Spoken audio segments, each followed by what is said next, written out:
शहीदों की चिताओं पर लगेंगे हर बरस मेले, वतन पे मरने वालों का यही बाकी निशान होगा। आज हम लोग इस रघुनाथपुर गांव में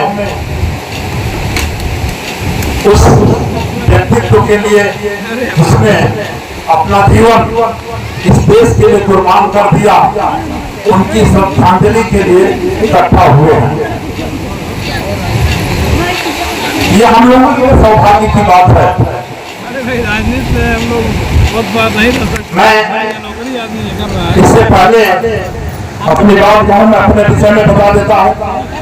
मैं कैप्टन ओम प्रकाश मिश्रा शाहजहां से आया हूँ और मैं प्रेसिडेंट ऑफ इंडिया कलाम साहब का एडीसी 2 रहा हुआ हूँ। वर्तमान में मेरे 2 बालक कर्नल कमलेश मिश्रा, दूसरे बालक कर्नल मनमोहन मिश्रा और हमारी बहू कर्नल वंदना मिश्रा, ये तीनों आर्मी में वर्तमान में सेवारत हैं।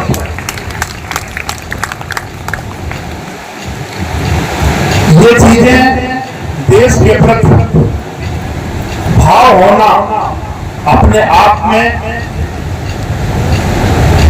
सब लोगों को होना चाहिए, लेकिन देखा जाता है कि सब लोग अवॉइड करके चले जाते। जय बोलने में लोगों को परेशानी होती है और जो लोग बॉर्डर पर रहते हैं, जिन्होंने अपना जान दिया है, उनके विषय में आप क्या सोचेंगे?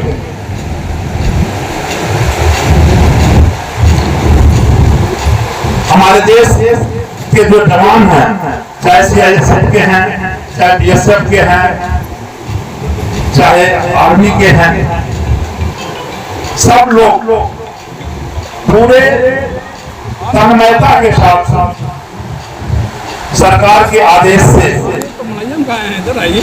जो भी काम मिलता है उस काम को बखूबी करते हैं और इसके लिए शपथ लेते हैं कि इसके लिए चाहे हमको अपनी जान भी देनी पड़े, और जान देते हैं और जान देने वाले आपके सामने बैठे हुए। लेकिन होता क्या है, कुछ दिन इन लोगों को शहादत का याद किया जाता है और कुछ दिन के बाद जब किसी ऑफिस में पहुंचते हैं तो ऑफिस के बाबू लोग, ऑफिस के अधिकारी लोग इनकी उपेक्षा करते हैं, जो हमारे देश की सबसे बड़ी विडंबना है। इसी तरीके से हमारे प्रतिनिधिगण भी हैं, जब शहादत होती है, सभा होती है, तो बहुत सारी बातें सब लोग करते हैं, लेकिन जब उनके पास कोई जाता है तो उनको वो इज्जत, वो सम्मान और उनका काम ठीक से नहीं करते। ये भी हमारे देश की बड़ी बड़ी विडंबना। मैं देखा एक बार हमारे देश के एक सबसे पहले अशोक चक्र थे नर बहादुर थापा। नर बहादुर थापा गोरखा रेजिमेंट के थे। तो एक बार मैं 93 में अजमेर रेलवे स्टेशन से मैं दिल्ली जा रहा था, यूनिफॉर्म में था, तो रिजर्वेशन मेरा भी नहीं था। तो वहां से निकला तो खड़े थे, हमसे टिकट दिखाए, बोले कि थोड़ा टिकट देखना कितना पैसा लगा है। तो मैं बताया, बोला मेरे से ज्यादा पैसा दे दिया। तो उसका पता करना था, मैं बोला किसी आप आ गए तो इसको तो दोबारा कोई नहीं कर सकता। तो फिर पूछा कहाँ जाना है, मैं बोला दिल्ली जाना। बोला हमको भी जाना है। तो मैं पता कि आप कौन है, तो बोले मैं AC1 हूँ। मैं बोला AC1 कौन होता है? तो बोले मैं अशोक चक्र, भारत का पहला अशोक चक्र हूँ।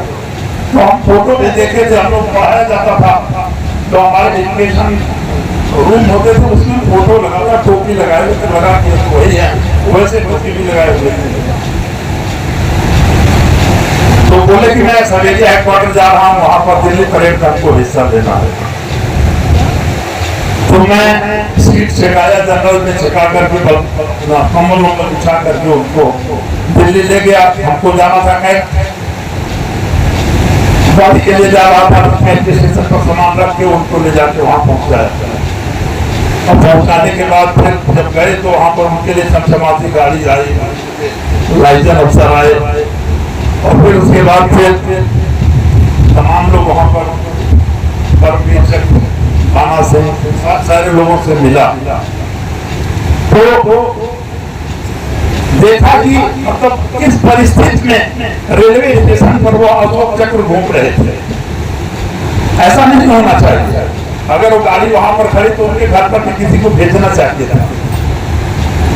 तो हमारा आप लोगों से बिना पर निवेदन यही है कि आप जहां कहीं भी जब देश की बात आती है, जो देश के प्रति समर्पित है, ये जरूरी नहीं कि हम फौज वाले ही देश के प्रति समर्पित रहते हैं। आप लोग जहां पर हैं, जिस ड्यूटी को बखूबी करते हैं, आप भी देश के लिए ही करते हैं, चाहे वो किसी भी क्षेत्र में, चाहे कृषि क्षेत्र हो, चाहे ग्रामीण क्षेत्र हो, चाहे किसी भी ऑफिस में रहते हो। तो सब लोगों को जब काम करते हैं तो सबसे पहले ये ध्यान में होना चाहिए कि जो काम हम कर रहे हैं इससे हमारे देश का कोई क्षति ना हो, देश की कोई हानि ना हो। और जब इस बात को सोच करके हम अपना काम करेंगे तो हम सिर्फ अपने ही नहीं, परिवार भी नहीं, गांव, समाज और देश आगे बढ़ेगा, उन्नत करेगा और विश्व में इसका सम्मान होगा। मैं महेंद्र पासवान जी के चरणों में श्रद्धा सुमन अर्पित करता हूँ। जय हिंद। भारत माता की, भारत माता की, वंदे वंदे। जय हिंद।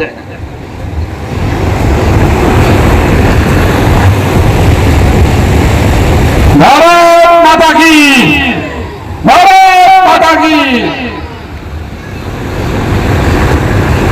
अब मैं चाहूंगा